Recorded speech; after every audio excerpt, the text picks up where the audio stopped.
Hey everybody, it is me again. I'm in a different location because I'm on vacation, but I just finished the book Children of Blood and Bone, and I really wanted to share it with everybody. So this book is really, really good.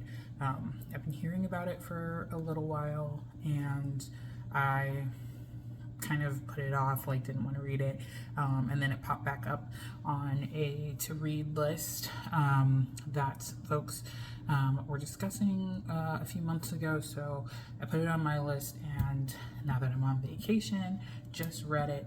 It was really, really good.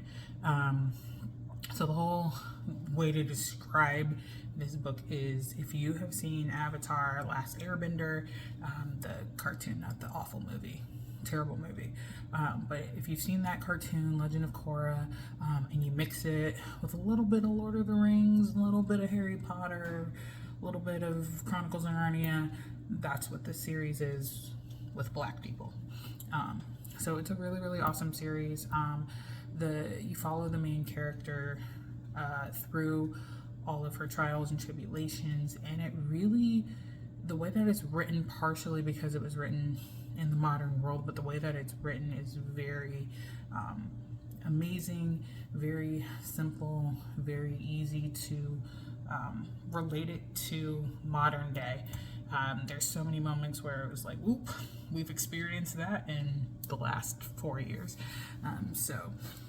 I definitely would say go out and get the book if you haven't, or if you haven't put it on your read list. Read it. Definitely giving it a 4 out of 5. There were a couple things in it that I just felt the author could have done a little bit better. There were some things I just kind of felt were a little bit lazy. For example, like all the characters ride animals that are like mixture animals, but their names are not like super great. So like the main character Zelly, she rides a lion air, like lion air, but it doesn't fly. And then there's like a part where they go into a cave and they're like the batters, as in bats, up in there were a lot of things like that I was just like, we could have fixed that. And then sometimes I couldn't tell if the author wanted to keep things in kind of a fantasy language or keep things modern. So there were moments where it felt very professionally written with lots of fantasy high language, and then they would say things like "you guys," and it was weird. So because of that, I can't give it a 5.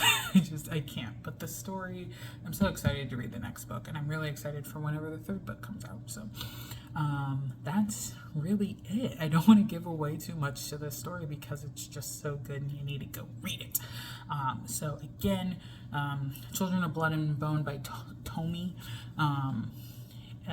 Adeyemi, I'm gonna butcher the name because it's Yoruba, but amazing book, amazing start to a series. I'm super excited for the rest of it.